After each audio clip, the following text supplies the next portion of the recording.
Okay, next will be U.S. National Bank Association versus Biscay and Windermere.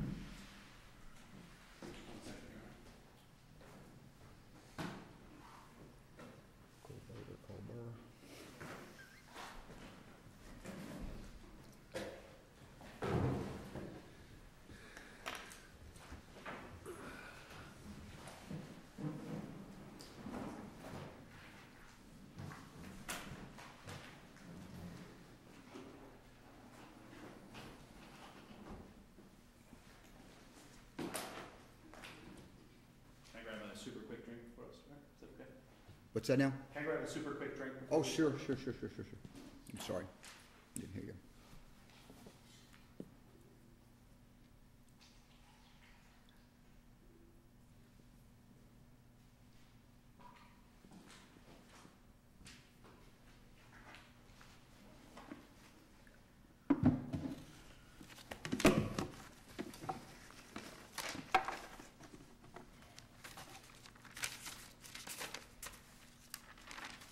My name is Jeremy Harris.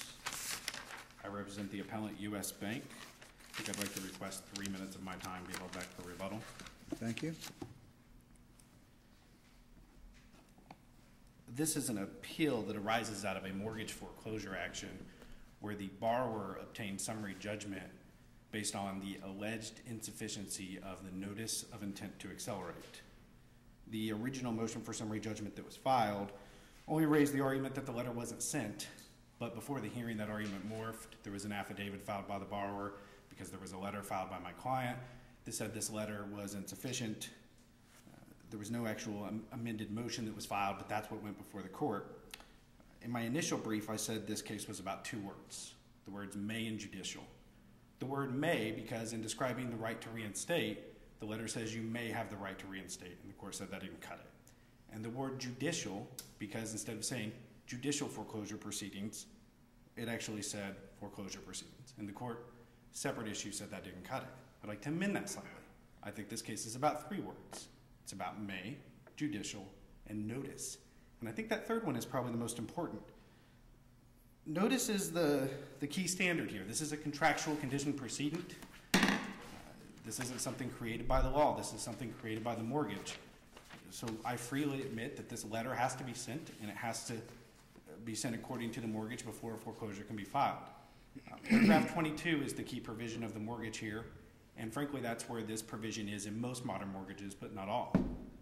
Paragraph 22 says the lender has to provide certain notice, and it says 6 things that this notice has to provide. It has to 1, describe the default.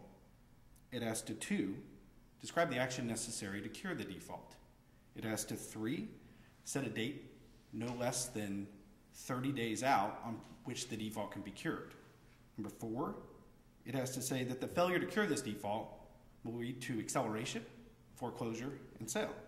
5 has to describe the right to reinstate. And 6, it has to describe the right to assert defenses in a foreclosure. I think you're going to hear a lot in the next 25 or 30 minutes about what standard you should apply. I think the briefs probably set it out as substantial compliance versus either compliance or strict compliance. In page 9 of the initial brief, we say it's substantial compliance, and we say that for the reason that this is, again, a contractual condition precedent. And Florida courts have a very long history. I think the oldest case we cite is 1960, but I'm certain there are ones further back, where if you're looking at whether or not someone met their condition precedent, it's a substantial compliance standard. Those cases cited in the brief are Allstate Floridian versus Farmer. In that case, the 5th District held a condition precedent represents an obligation to be performed before the contract is effective. Courts require there be at least substantial compliance with conditions precedent in order to authorize performance of a contract.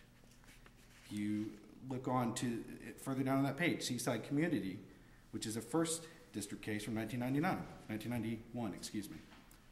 When the happening of a condition precedent is an element of a contract, no recovery can be had with regard to performance of the contract absent substantial compliance with the condition precedent. And then the last case I'll cite specifically that provision is Conan versus Rothman, which is the third DCA case from 1961, where it essentially says it's an elementary rule that there must be at least substantial compliance. So that's the standard that U.S. Bank is putting forward, and very shortly, if I get to it before I'm questioned about it, I'll tell you what I think that means in this case. I think the standard that was applied below was a strict compliance standard. I get that from the record when the judge says, whoa, whoa, whoa, this doesn't say this exactly how I want it to say it, therefore it doesn't comply. But let's be clear, the judge didn't say, I'm applying a strict compliance. The paragraph 22, when it talks about the notice must be given, sometimes we see contracts or provisions where it says notice must be given of the following. It has quotation marks. It's in a certain, requires a certain size font, that type of thing. Mortgages don't normally include that. They do not. If it did that, that would require verbatim, strict quotation marks, font, everything. I couldn't agree with the court more. And okay, I guess do you know of any cases where mortgages have done that? I mean, I'm just trying to see why this judge would require basically a verbatim quote from the paragraph on the mortgage as opposed to some paraphrase of it. I can't figure that out myself. I can tell you that I practice all over this great state, and you do get different rulings in different states. So if I'm in Miami, for example, no judge ever even listens to this argument, at least that I've been in front of. But, you know, this judge in particular, I think opposing counsel filed a notice of authorities. Many of them were from Judge Evans. So Judge Evans obviously believes wholeheartedly that this argument is not a one-off. I think that the court leads me into necessarily wanting to quickly define what I think substantial compliance is, and that's this. If your notice of intent to accelerate mentions what the default is and that there's a default, it mentions how to cure the default, it mentions a date not less than 30 days away, it mentions that if you don't cure the default, we're going to accelerate, we're going to foreclose, and your property is going to be sold. If it mentions the right to reinstate, and if it mentions the foreclosure defenses that you can raise them, if you check those 6 boxes, I think substantial compliance is met. And I think the only way, if those 6 boxes are checked, that substantial compliance is not met, is if the language used in the notice is just so atrocious that you actually take one of those 6 boxes away. But I do believe that the standard should be you check those 6 boxes, you're good to go.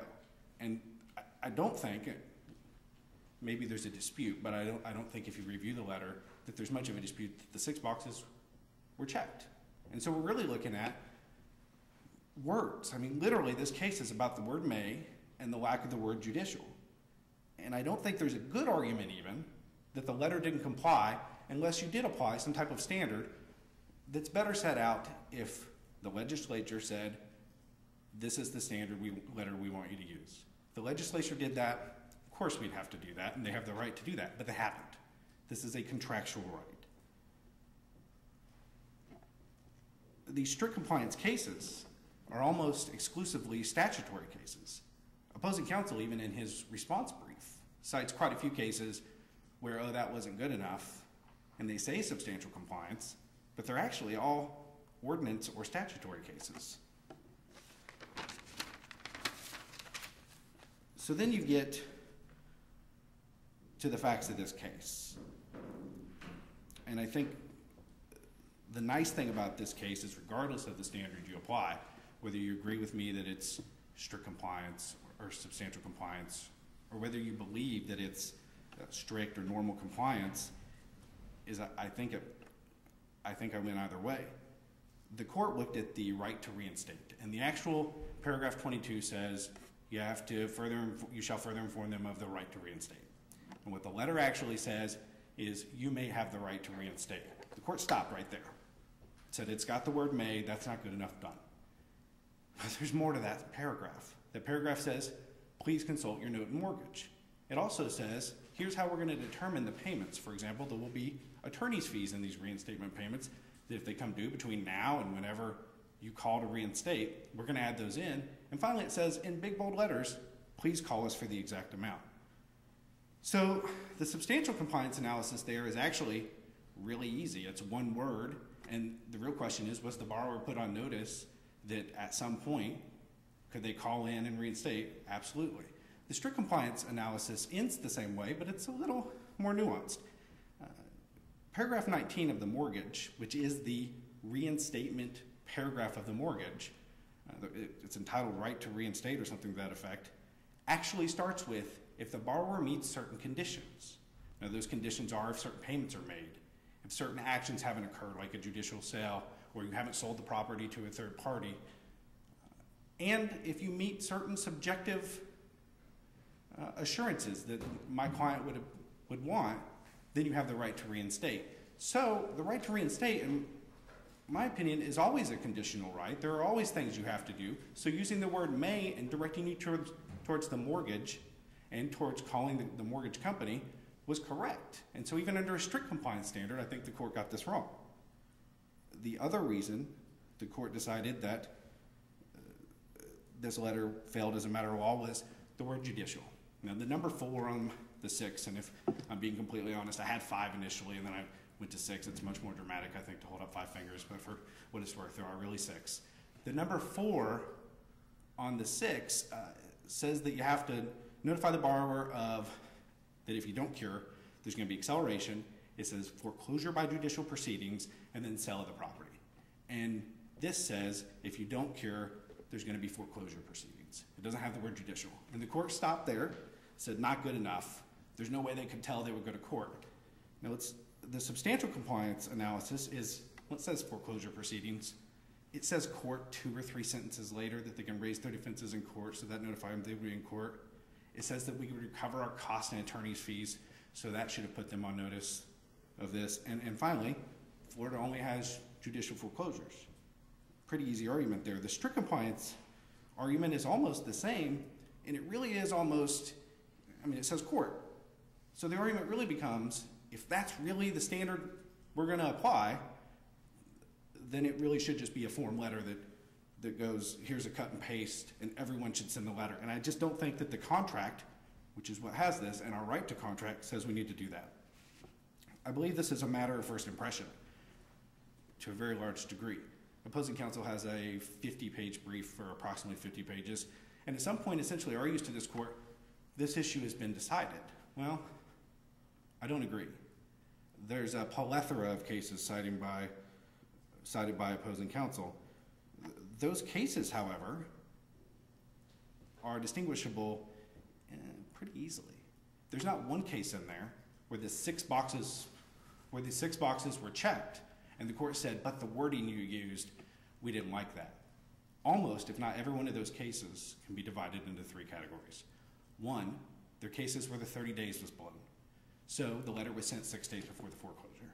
And I can tell you without a doubt, it's my position that if you do that to somebody, you didn't meet your condition precedent and you should lose every time. 2, they're cases where one of the other 5 boxes or 6 boxes rather wasn't checked. For example, the Judy case. The Judy case is literally where they just said, you are in default. And just like not you're in default because of payment, not you're in default because you sold the property to a third party. So I agree, that's a case where one of the boxes wasn't checked. All the other cases, the 3rd category, are proof cases. They're cases where the plaintiff didn't, at the summary judgment stage, prove that the letter was sent. There is no case in all the cases cited by opposing counsel where all the boxes are checked, a court said not good enough, and an appellate court agreed. They simply don't exist. Now, opposing counsel filed a notice of authority with his brief. Opposing counsel himself or people that he knows obtained approximately 25 opinions on similar, issues. The problem is those underlying lower court decisions are as varied as the stars. And I think they're actually a really good reason for why we do need an appellate decision that says, hey, here's the standard that we're going to apply to the actual notice of default. And if you don't send it, fine. And if you leave out one of the categories, fine. But if you get all the categories and you send it when you're supposed to, you're good enough. All those cases, as far as I can tell, it's not clear if any of them are this demand letter. And probably more importantly, a vast majority of them are clearly not this demand letter. There's some demand letter that was floating around that apparently said, instead of you have a right to raise your defenses in court, I think it said something like you have a right to file a court action to raise your defenses, which is clearly how non-judicial states work. So those decisions, even for what they're worth, don't help here. And some of them expressly decline to use substantial compliance. They say that's not the standard, and some of them are completely unclear. So the lower courts below, they don't know what standard to apply right now. The cases cited in the appellate court so far, and even the second DCA, when it has talked about this, it has said just simply the word compliance. This didn't comply. And opposing counsel, I expect you to hear is, well, you've already decided that. You've already said it's compliance. The problem is you were looking in cases there where one of the 6 boxes wasn't checked. And now I'm asking you to look deeper. And if all 6 boxes are checked, what's the standard then? Can I ask what my time is at? You're at 14 and a half, so you got a couple minutes. Well, let me ask you this. Certainly. Let's just take a little hypothetical. Assume that we were going to agree with you. Would you want us to write to say that this letter met strict compliance, or would you want us to write and say that substantial compliance is now the rule and that this letter, while maybe not strictly compliant, was substantially compliant? I would vastly prefer you say that the standard is substantial compliance and that this letter complies. I think I win either way. I can tell you that I've gotten a fair amount of phone calls and emails about this case. There's, in my industry, a lot of interest, and I think I'd be doing my industry, my side of it, a disservice if I said, please just write the decision to say the standard is strict compliance and that's good enough. I really do think the standard is substantial compliance because it's a contractual condition precedent. And there's case law back at least 50, 60 years ago. But if we found it strictly complied, that'd be dicta, wouldn't it? So are you arguing that it doesn't strictly comply, it just substantially complies? Well, I'm arguing it I'm complies putting no in a matter. box, that's unfair, I'm sorry. That's okay. I'm just trying to feel exactly how strong you felt on the... At least in part, you're suggesting strict compliance because you're saying you have to check all 6 boxes. And so if you have to check all 6 boxes, it sounds like you're suggesting you have to strictly comply with that. You can't miss one box and then argue to the trial court, well, they can't show prejudice, so it's sufficiently compliant because they can't show prejudice for whatever the issue might be. That's certainly not my position today because this letter checked all 6 boxes. Could I see someone else coming back and arguing that to you, the prejudice argument? Sure. Am I arguing it? No, because I don't need to because all 6 boxes were checked. So you would agree that it ought to say strictly complied to the point that all 6 points have to be referenced, but not that it has to be quoted? I think that I would call it substantial compliance, but yes, I would agree that that's the standard I'm proposing, that as long as you check the 6 boxes, if you use a word that wasn't in the mortgage or leave out a word that was in the mortgage, you still comply. Can you send a letter? If we were to go with substantial compliance, does that then bring into play the prejudice component? I think, well, it depends on how you define substantial compliance. I do, and I don't think it's an issue before the court because I'm not arguing it, but just for policy reasons, do I think that should come into play? I do actually, and I think it's easy. Like if you don't tell someone what the default is, there's no argument that there's not prejudice. Well, was there any contention by the appellee that they were prejudiced by this form of notice? I don't know if he argued that below. I think it's probably in the brief. I think what he really says is don't consider that, and I'm not asking the court today to consider prejudice. But in the future, do I think that's something the court could look to? Sure, but I think it's dicta. Part of that also might impact what happens on remand if we reverse. Because would the door still be left open to argue, okay, the court has said substantial compliance, but we were prejudiced by not telling us that we have a right to reinstate as opposed to may have a right? In this case, I guess I would ask for an opinion that says you have to check the 6 boxes. They did it in this case, and the language that they used to do it wasn't so terrible that it took the notice away. And I really think the argument you're asking me about, even on remand, won't be there because the 6 boxes are checked. We're just talking about the language used. We've gone over your 17, but we went over your 17, so you still have your 3 minutes. All right. Thank you.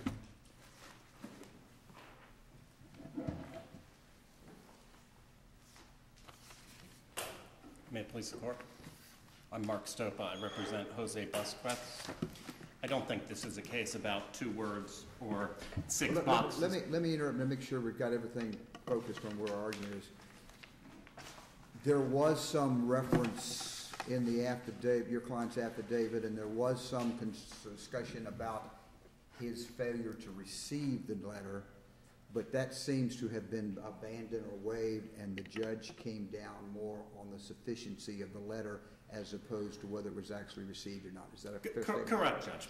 So we're focusing only on the sufficiency of the letter, not whether it was received. Totally correct. Because obviously once they filed an affidavit saying that the letter was sent, there was a disputed issue of fact about whether it was sent or not. And as a result, we were concentrating solely on, and the judge ruled solely on, the content of the letter. And Judge, I think the key here is not 1 or 2 words or 6 boxes, but rules. There are rules. This is a contract and we have rules. The Florida Supreme Court in 1984 in David said that courts, in a mortgage foreclosure case, said that courts must apply rules which confer predictability on the decision-making process and that any other result would be, quote, intolerable, end Okay, quote. well, you do agree the trial judge centered his findings on 2 deficiencies. Well, Judge, I submit that there were 2 defects that the court ruled upon, but that there are additional defects as well. So you want us to go ahead and rule that the judge was right for other defects that the judge didn't acknowledge? Absolutely, totally correct under Tipsy Coachman, especially where they were argued at the hearing. And What Judge, others did you argue at the hearing besides these 2? well, we have there are 5 defects that I explained in the brief. The first is that the letter was not sent by the lender. That's a clear obligation in paragraph 22. The lender shall give notice. Okay. And in this case, it's undisputed. It was and is undisputed that the lender, remember, the lender is defined by the mortgage as the mortgage holder, which is U.S. Mr. Stopa, were those all raised in your motion? Judge, well, they weren't set forth in the motion, but that's an issue that wasn't argued at the hearing by my opponent. I think Judge Davis's question is, if we're to reach the other points that you are raising, were those argued to the trial court? I submit that they were, Judge, and they're in our brief, and my opponent didn't. I understand they may be in your brief. And the other side submitted, you discarded it, or disregarded it, but they submitted a power of attorney and tried to show the agency relationship between the person who sent the letter and the holder of the note. Well, and you argued that didn't count, but the trial judge never ruled on it, so he must have accepted it. No, Judge, I submit that they did not file the power of attorney, that they could have, but they chose not to. And the affidavit of the representative indicated that was the relationship, though, and you said that was hearsay or argued the affidavit was insufficient. But it still begs the question on the initial of the 5 defects. And now I think it's important to note, you don't have to agree with all 5 defects. You only have to agree with 1. In the Judy case, Judge Silberman, you were part of that decision, decided November 2012. There was only 1 defect with the letter. The letter did not specify the default. And even with that 1 defect, this court didn't say, well, it came close enough, it substantially complied. No, the court reversed based on that 1 defect where it didn't specify the default. The letter in question here says, your mortgage payments are past due. Nothing else about what the default is. Well, what payments? Let me read you the payment obligations in the mortgage. Principal, interest, prepayment charges, late charges, taxes, assessments, leasehold payments, ground rents, mortgage insurance premiums, assessments, charges, fines, impositions, a one-time charge for real estate verification or reporting service, flood zone insurance. Those are all payment obligations in the mortgage. The notice, the paragraph 22 notice, was supposed to specify the default, be specific. When all it says is your mortgage payments are past due. And you're hearing before the judge, you argued all that. Judge, it's and you're hearing before the judge, you raised all that and you argued that and said, Judge, look what they didn't go. I mean, you read him that same list of payments and with specificity, and then pointed him to paragraph 22 and then the letter, and showed how that the letter did not meet the specificity of the mortgage. Judge, what I did, which is I've argued this hundreds of times, and I've had 26. I understand, but I'm asking you on the transcript of this hearing, if I go back and read that, I'm going to find that argument argued to that judge, and the judge just didn't rule on it. Judge, I think what you'll see is that this judge had this letter before him with highlights just like I have today. Counsel. That has those defects. I understand what the letter says. It's part of the record. we've now asked you 3 times. Did you make this specific argument to the trial judge? Judge, forgive me, I'll have to look again. I thought that I had when I So read the your briefs. answer is you don't know? My answer is I don't recall as I stand here now. My opponent certainly didn't talk about that issue in their reply when I talked about Why it. don't in you my argue answer. what you know you argued to the trial Well, Judge, court? the 2 issues were certainly argued and adjudicated by the lower court. That being that the letter did not specify the right to reinstate after Okay, acceleration. is that an absolute right guaranteed by the mortgage? Absolutely, Judge. Paragraph 19 says, you have the right under any and all circumstances for reinstatement. Is that what paragraph 19 says? Judge, Read paragraph, what does paragraph 19 say? It says, if you meet certain conditions, you have the right. If you start off something with, if you meet certain conditions, doesn't that mean may rather than absolute?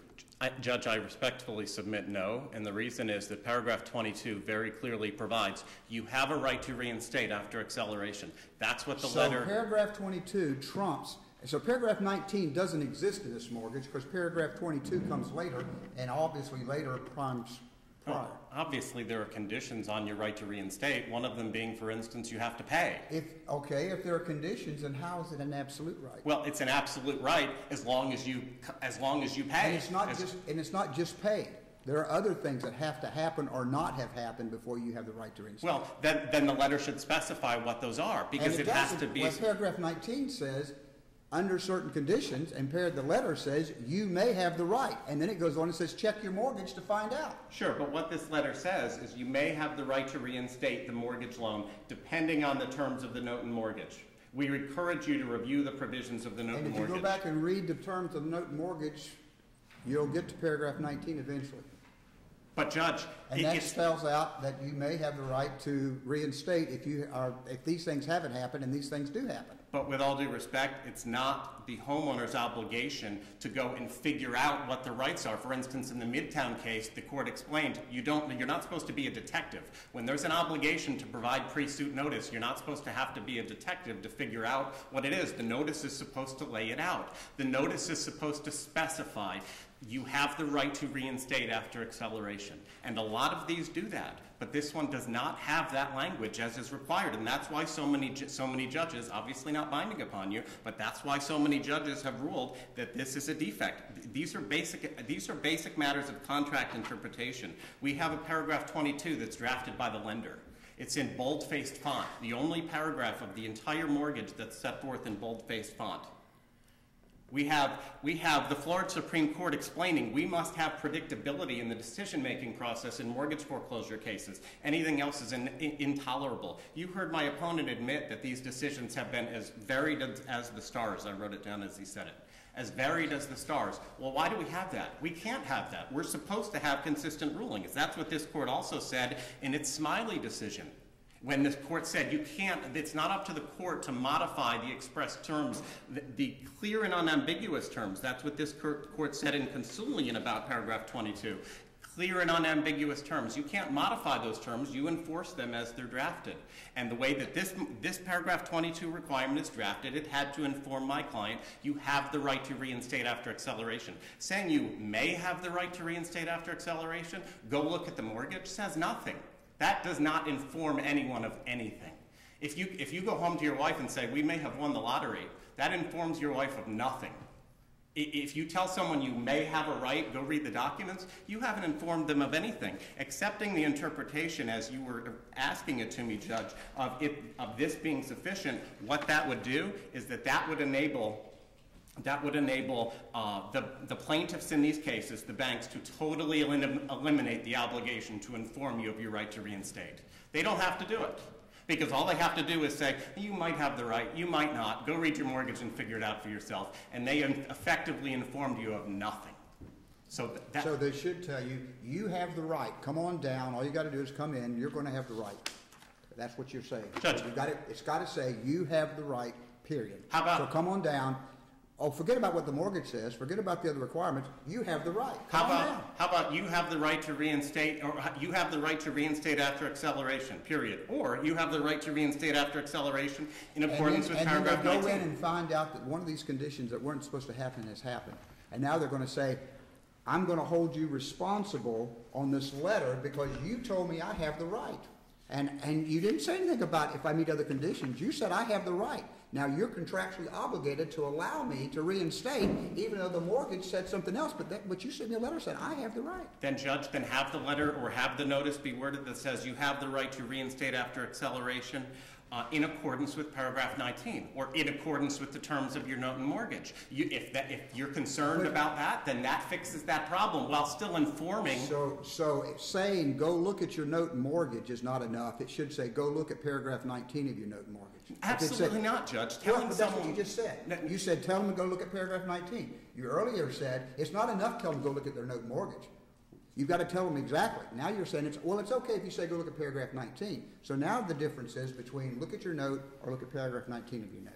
Judge, no, the difference is... I think the difference is the letter suggests that you may have the right to reinstate if your mortgage provides for it.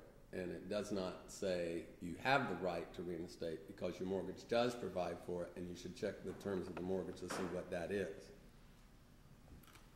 The letter, to me, the letter suggests that you actually may not have the right to reinstate if your mortgage does not provide for it. Exactly correct. And I've had many hearings where that is what the judge said, where that is what the judge has ruled. Many judges, when a letter says you may have the right to reinstate, may means may not. You might not. It suggests that if you then looked at the mortgage might say you do not have the right to reinstate. Absolutely. And that's what this mortgage does say. This mortgage does say, if you don't meet certain conditions, you don't have the right. But I think the thing is that the mortgage might say, you can never reinstate after we accelerate. If the mortgage said that, this letter would still be accurate. You may have the right to reinstate under the terms of, depending on the terms of the mortgage. You look at the mortgage says, once we accelerate, you cannot reinstate, period. The letter would still be accurate. And it would not be giving proper notice of in your situation, what the true state. I agree, Judge. And because ultimately the problem with this, the notice shall further inform borrower of the right to reinstate after acceleration. If all you're doing is telling the borrower, go look at your mortgage, then you have informed them of nothing. This was bolded. This was drafted by the lender. We construe that against the lender. See, and that's what's fundamentally different about the case law that my opponent has cited. All the cases that they've cited, including the first case that was mentioned, Allstate, none of them are paragraph 22 cases. In their initial brief, they didn't cite any mortgage foreclosure cases at all. Instead, they want to rely on an insurance case. What's fundamentally different about the insurance law? The insurance company is the one that drafted the contract that has the condition precedent for the homeowner to comply with. So that's where the courts have come along and said, well, we're going to enforce a standard of prejudice or a substantial compliance because we're not going to hold the homeowner's feet to the fire about a condition precedent where the insurance company drafted the contract and set up this gotcha as a condition precedent. That is, it's protecting the consumer, not the party who didn't draft the agreement. Here, it's totally different. It's the bank being forced to comply with its own condition precedent. These are billion-dollar corporations that drafted their own contracts. I would estimate that 90% of cases have a standard Fannie Mae mortgage with this standard paragraph 22 language. There is no and I have seen mortgages that go back 35 years that have this obligation. There is no reason that billion-dollar industries like these banks cannot draft a simple letter that says you have the right to reinstate after acceleration, informing someone of their rights, even if you want to say in accordance with paragraph 19, or if you pay your mortgage, if you pay the amounts in accordance with paragraph 19. If you meet certain conditions. Absolutely, if you meet certain conditions.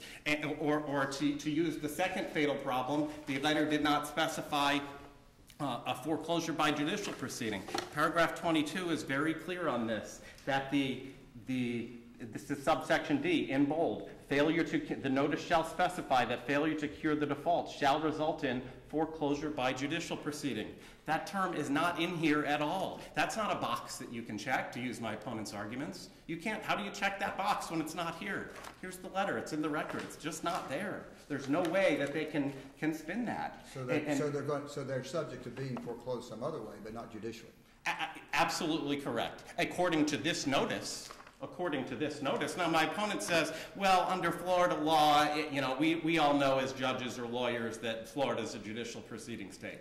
But that's not what the notice says, and that's not what the paragraph 22 of the bank's own mortgage required them to specify, required them to notify the homeowner. Hey, you have a right, if you don't pay, we're going to sue you. We're going to file a lawsuit, a foreclosure by judicial proceeding. It doesn't say that at all. Instead, failure to bring your account current may result in our election to exercise our right to foreclose on your property. Nothing about foreclosure by judicial proceeding. And then it talks about a foreclosure proceeding in foreclosure proceedings, but initiated by who? Because there are all sorts of different procedures throughout the country. A homeowner can't be made to just know or assume that they're going to know what their rights are, because that's exactly the point of the paragraph 22. The whole point of the paragraph 22 is it's not just some, notice. My opponent kept using the term notice. It's to inform someone of their specific rights in this situation. It's a last resort to prevent foreclosures. Here, we're going to give you a chance to pay. Do what you need to do to prevent this foreclosure. That's why the form exists in so many cases. That's why it's existed for so long, because we don't want to be foreclosing on thousands of Floridians throughout the state as we have been. Judge, my opponent advances no definition. They propose a substantial compliance standard, but they advance no definition of it at all. What is it? What does it mean? How do you define it? Nothing. Their briefs essentially say, close enough. Well, that came close enough.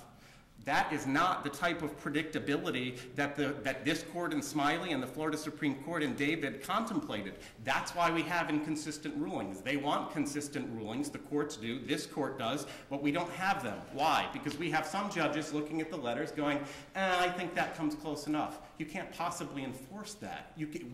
I can walk down the hall and find other judges. You may think this is close enough. I could find others who think, I don't think that is close enough. That's why we can't have that standard, because it lends itself to rulings that are all over the place, varied as the stars. The way to have consistent rulings, as the courts have contemplated, is to look at the letter and say, does the letter say what it's supposed to say? Yes or no? That's it. It does not say foreclosure by judicial proceeding. It does not say that failure to cure the default may result in foreclosure by judicial proceeding. It's just not there. It does not inform the defendant of the right to reinstate after acceleration at all. It's just not there. And so, Judge, there is no way to check those boxes. So you have at least two boxes that are unchecked. And to employ the same analysis, Judge Silverman, that you did in Judy, when you have even one box that's unchecked, the plaintiff can't win. But now, I want to address the procedural issue here briefly. The fact that this was a summary judgment is totally irrelevant. There's nothing about the procedural posture here that the plaintiff argues is inappropriate. This is the letter that they said they sent. The content of this letter will not change at trial. This is why I have hundreds of favorable rulings on this issue that I've provided you some of. The content of this won't change at trial. We can't have testimony that interprets this letter, because that would be extrinsic evidence on a contract that has clear and unambiguous terms. And remember, it was in Consulian that this court said paragraph 22 has clear and unambiguous terms, and it's basic contract law that you don't vary those clear and unambiguous terms with extrinsic evidence. So a trial wasn't necessary. They don't complain about the procedural issue. When it's undisputed that the letter doesn't say what it's supposed to, they didn't comply with the conditions precedent. This wasn't a typical summary judgment in that it was an adjudication on the merits, or certainly not a free house. But when you don't comply with the condition precedent, the remedy is to dismiss without prejudice. I submit that was appropriately done here, and that there has been no error shown in that procedural issue at all. Now, Judge Davis, you ruled in the Laurencio decision that the Deutsche Bank's letter did not comply with paragraph 22. You joined in that decision, did not comply. Judge Silverman, you ruled in Judy. Very clearly, the letter did not specify the default. And Judge Northcutt, you ruled in... I knew you were going to get to me. in Saran, at 93 Southern 3rd 456, that the paragraph 22 letter did not comply. All of you have made rulings that agree with what I have argued here today, that the standard is compliance, not substantial compliance. Now, even if you disagree with all of that and think, you know what, he's just wrong, it's substantial compliance, it still begs the question of what does substantial compliance mean? What is the difference between substantial compliance and compliance? Have you heard my opponent, who's the one asking you to employ substantial compliance, explain the difference? No. I did in my briefs, and what I showed is that it's the same thing. In Phoenix, in School Board versus Fasano, the 4th District said they're the same thing. You need to wrap it up here to 20 minutes. Thank you, Judge.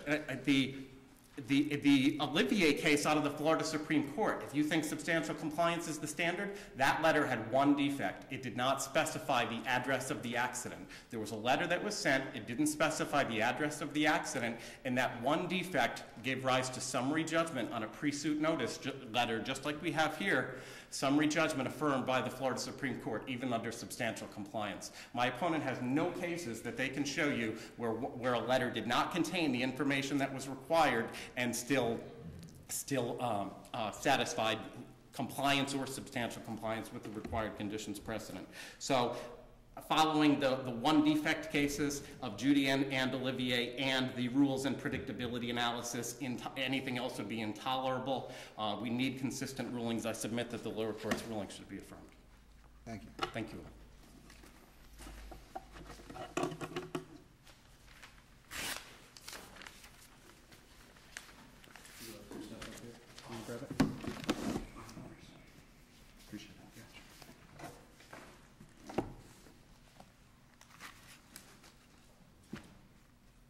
So I think I want to start by addressing Justice Northcutt's questions about the reinstatement provision of the mortgage. The concern seeming to be, well, doesn't this provision make it sound like maybe there isn't even a reinstatement right and you would have to check the mortgage to find It out? implies that. Well, I think if you stop at the second sentence, it implies that. If you read the entire paragraph, I agree with, I see how you could get there if you say after acceleration of the debt, but prior to foreclosure, you may have the right to reinstate the mortgage loan depending on the terms of the note mortgage. We encourage you to review the provisions of the note mortgage. If you just stop there, I guess I could see that argument. I don't agree with it. I think you should be able to tell people to look at the documents, the contracts they signed in the notice. But it goes on to say, Right. Please be aware that after acceleration of the debt, there may be expenses and attorney's fees and costs incurred by Ocwen to enforce the mortgage, in addition to the overdue amount on the mortgage. Any payment to reinstate the mortgage loan after acceleration must therefore include an amount sufficient to cover such expenses and fees incurred. But given the way that first sentence is worded, couldn't the implied qualification of the rest of that be if you have the right to accelerate under your mortgage, note and mortgage? I mean, if you have the right to reinstate. I can see why you interpret it that way. I interpret it as it's a conditional right, and if you've done one of these things, for instance, if you sold your property to a third party between now and when you want to reinstate, you can't reinstate. Well, if you concede that it could be read a couple different ways, and it can imply that under some notes in mortgage there is no right to accelerate. I mean, to reinstate after acceleration. Have you, as required by paragraph 22, informed the borrower of the right to reinstate after acceleration? Well, I guess I would say that I would ask you not to make the same mistake that the lower court made, which was stop at the beginning of the paragraph and not read the entire paragraph. I think it can only be read that way if you stop at the end of the second sentence. Yeah, but I'm not sure I agree with you. Well, I mean, you're the justice. Right. But I mean, I think if you read that paragraph, it's telling you the payments you have to make to reinstate, how you have to call to get the reinstatement amount. The entire point here is putting them on notice. I said it was 3 words. I go back to that. It is. It's judicial and may, but really it's 1 word. It's notice. And the question is, was the borrower put on notice by this letter? And while we're zeroing in on this issue, was the borrower put on notice that there was a reinstatement right contained in the mortgage? There's nothing. So basically, if you tell them, even if you were to say, you may or may not have the right to reinstate under your note and mortgage, go take a look, that's sufficient. That's not our case. No, I know. We're beyond hypotheticals. But I think the point... I mean, because I'm telling you, that's what the implication of your language could be. You may or may not have a right to reinstate after acceleration. Certainly, and there's nothing in paragraph 22 that says this... So if you had said that explicitly, would that be good enough? If you said you may or may not. You may or may not. Your note and mortgage may or may not give you the ability to reinstate after acceleration. I think that's a much tougher case. I don't think that's our case. I think that's a much tougher case on this argument. You know, but if someone could read this language and infer that meaning, aren't you still on your tougher case? No, because I think you, A, have to read the rest of it, and B, I said it was a tougher case, not one I should lose. The simple fact of the matter is they have to be put on notice. They're told to go read their mortgage. This is a recorded document. It's the biggest contract people sign in most people's entire lives. The fact that you can't It's tell always them, literally the biggest document they sign. page-wise and money-wise, for almost every American, it's the biggest document. To tell someone that we can't tell you to look at that to understand a reinstatement provision, when the reinstatement provision is titled reinstatement provision, I think is taking it too far, and it's that strict compliance that I have the problem with. The point is, could the borrower read this letter, go, I have some reinstatement rights, I need to make some phone calls, I need to look at my mortgage to figure out what those are? I think if the answer is yes, we substantially complied. If you think the standard is, could the borrower read this letter and understand it completely, then I think you need to tell the world that the standard is strict compliance, and I just don't think that's the standard. So, Did the letter say, The you're flip behind in side- your... The flip side of your argument, which I think is helpful to you, is can someone read this letter and conclude, gee, I'm out of luck, I cannot reinstate, I don't have that right? I don't think so, absolutely not, because of the 3 sentences afterwards that talk about payment amounts for reinstatement. Now, there are conditions on it, which is what the may means, but it literally says, there may be additional amounts we add to your reinstatement payment. But I think Judge Silverman is helping you even more by suggesting that if the sentence says if the sentence were to say your note and mortgage may or may not give you the right to reinstate after acceleration, that in itself would lead an average person to go take a look. It should, and I take the help anytime I can get it. Yeah. Well, but I'll throw a negative at you as well, which is, does it then clearly tell the person they have a right to reinstate? I think it notifies them that that right is It something they notifies need, them they may have a right that they to may have reinstate. that right, but I think But if it you read doesn't- all of it, It doesn't lull them into inaction, absolutely not, and it talks about payment amounts. which is then the prejudice part, but you're out of time, so I'll stop there. Any other questions? If not, we're going to have to conclude. Thank you. Thank you.